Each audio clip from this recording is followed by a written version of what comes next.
For many purists, the last real Triumph TR was this, the TR6, after the TR7 proved a bit controversial and for many didn't live up to its predecessors. But nearly 60 years on from when it was launched, is the TR6 as good as its reputation would have you believe? And is it worth the 20 or 30,000 pounds you've got to pay for a good one these days? Well, let's take this gorgeous magenta example for a drive and find out.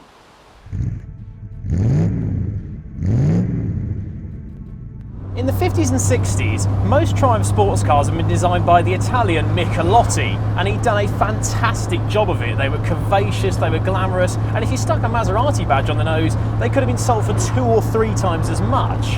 But when it came time to replace the TR5 in the late 60s, he was busy designing something else for Triumph, possibly. So Triumph took their project to the Germans, to Karmann specifically, who would later go on to build and design cars such as the Scirocco and the convertible Golf. But with very limited budget to work with, Triumph told Karmann that basically they'd be doing a top and tail job on the TR5. They couldn't really change the basic structure, the doors had to stay the same, and the A-pillars had to stay the same, because they're the costly bits to re-engineer. So the result was we just got a new nose and a new tail. But for what became the TR6, Karmann did a phenomenal job, I think. Yes, it was different to what had come before. It was blunt at both ends and it lost the kind of soft bosomy curves for chunkier, muscular haunches. But I think it looks epic. It's got a real butch, stout, purposeful appearance to it, which arguably looks kind of even less flowing and elegant than something like a Healey 3000. It looks awesome, and truth be told, nothing far short of a TVR could match the TR6 for butch appearances. So immediately, it's off to a good start. When it was launched in 1968, the TR6 shared more than just the basic structure with the TR5. In fact, Triumph and British Leyland by extension were so not well off financially that it would share pretty much everything.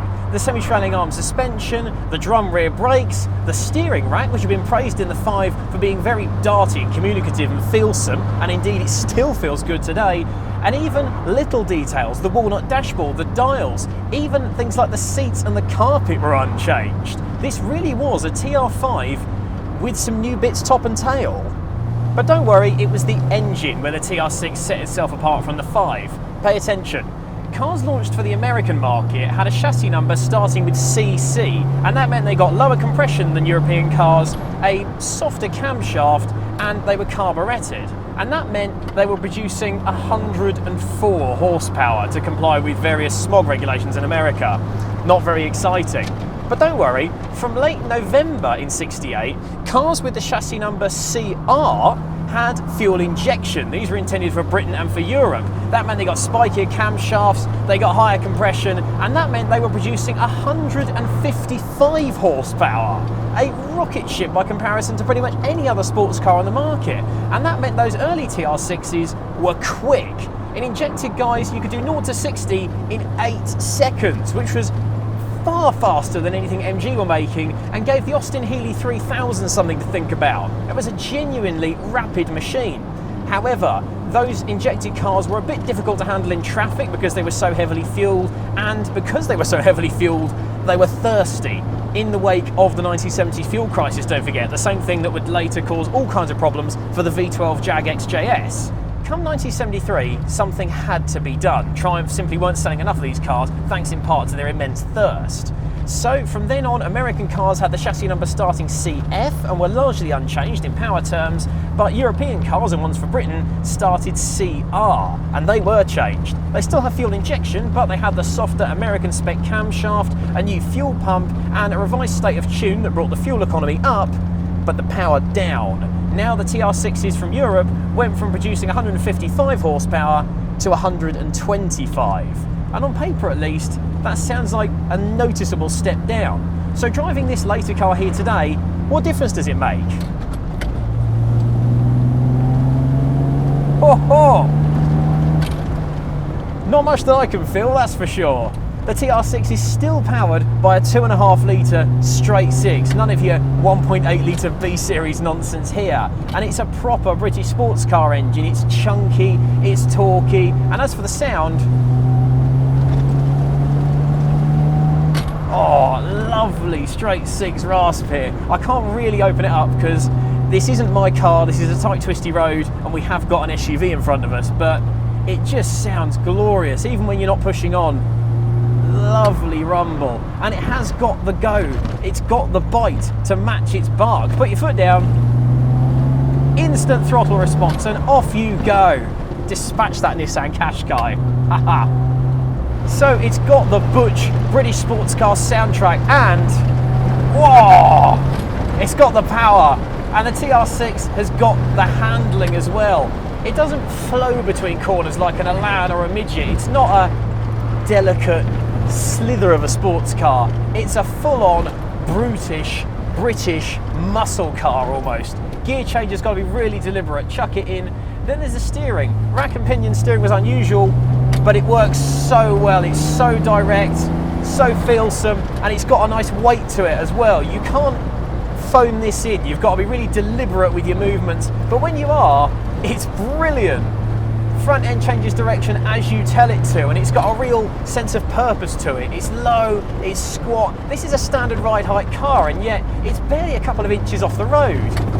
Minimal body roll as well. Considering this is a nearly 60-year-old car, you do have to wonder what sports cars that came later were on about. It just feels great. It's so raw.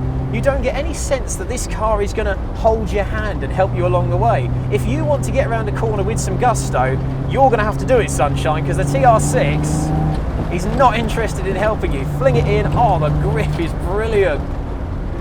Fat tyres as well. Don't forget, this is not an immensely powerful car by modern standards, but it's got big, fat rubber under those fantastic wheels that look like the drum of a washing machine almost. I love those wheels, and I love the grip that they provide. God, brakes are brilliant actually. There might be drums on the back, but it really, really does. If I just give it a good boot here, nearly lost my face there, and my glasses. And in truth, when you feel how well the TR6 still drives, don't get me wrong, it feels like a classic car. It doesn't feel newer than its years like some cars do. It feels like a 60s brute. It comes from a time when traction control was nothing but a madman's dream, and ABS was how quickly you could take your foot on and off the brake pedal. Power steering, well, you know, really not interested in all that nonsense. Get involved, put some effort in. Get the wind in your hair and get some straight six soundtrack going on. I'll tell you what this is exciting, it's thrilling, it's raw, it's uncomplicated, and it rewards you for putting the effort in. This is a car that you don't poodle along down to a nice pub. Leave that to the MGBs and so on. The TR6 is about putting all your effort into going quickly, crossing country in style and speed.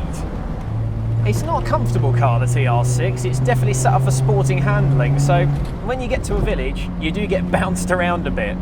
But that said, the interior is a nice place to be. I mean, I've got a walnut dashboard, I've got loads of dials, I've got a radio, I've got a fairly decent heater actually. There's a bit of space behind the seats, and I am slightly more comfortable in this particular car because it's got the popular MX-5 seat conversion in it. The ergonomics are a little bit odd. I mean, the steering column is definitely pointed more towards my left knee than my right one, and I couldn't recline very far, but it's good enough. You know, you can poodle through town on the way to your favourite B road and know that you're not in pain. And crucially, if it is a bit of a cold day or a bit of a rainy day, you're not going to be wishing to be in something else. You could make do with this. I wouldn't say it's a challenging driving experience. It's not twitching and fighting me the whole time. It's just saying, look, if you want this sunshine, you're going to work for it. So let's work for it, shall we? Heel and toe, chuck it in, bit of gas, feel it grip. Oh yes. Haha. Same again, fling it in, there's the grip. Yes. What an experience. And I wouldn't say it feels heavy. This is a bigger, heavier car than an MGB or something, but it doesn't feel lumpen and leaden. It feels sure-footed, it feels solid, it feels assured of itself, as it should do. It's got plenty to shout about. But here's the thing, and I think this is where the true appeal of the TR6 lies, particularly as a classic today.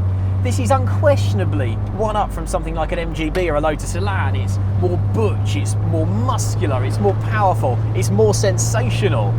But unlike a Healey 3000, it's not a challenging car to drive. You haven't got heavy controls that take genuine struggle if you're not at least fairly well built up to control. It's not a pig to drive in town. The ride is compliant enough. You've got enough equipment.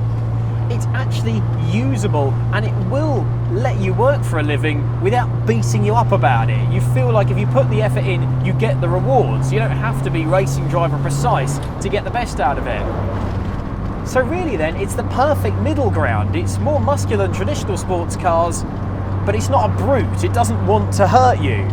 Small wonder then that Triumph, thanks to its performance, its style, its surprisingly good value actually, and all its other assets, they sold 95,000 TR6s. Again, this isn't an everyday people's car, this is a frivolous two-seater, straight-six roadster, and they sold nearly 100,000. That's fantastic work, especially considering the fuel crisis times they were selling them in.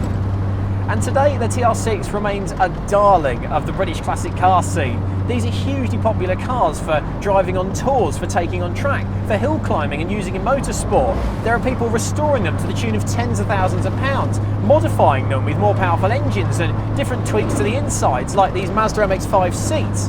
And they are hugely popular to just use for cruising and for blasting down a B road on a lovely sunny summer's afternoon. So does the TR6 deserve its mantra as the last real Triumph TR then? Well, if in your head a TR should be a squat, meaty, powerful brute that makes you work for a living but delivers performance and soundtrack in abundance in return, then yes. I like the TR7, but you can't deny that it is a little limp of wrist compared to this thing. And does it deserve to be going up in value and hitting quite the highs that it is at the moment? I'd say so, because whichever way you look at it, it's a Healey 3000 that's easier to drive, faster, and half the price. It's easy to see then that the Triumph TR6 has got an undeniable 6 appeal.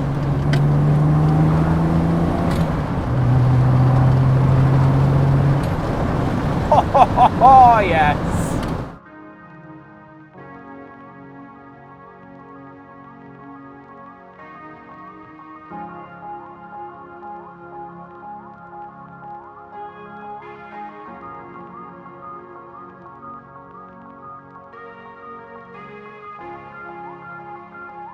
Is the full, meaty-fisted TR6 still a performance machine?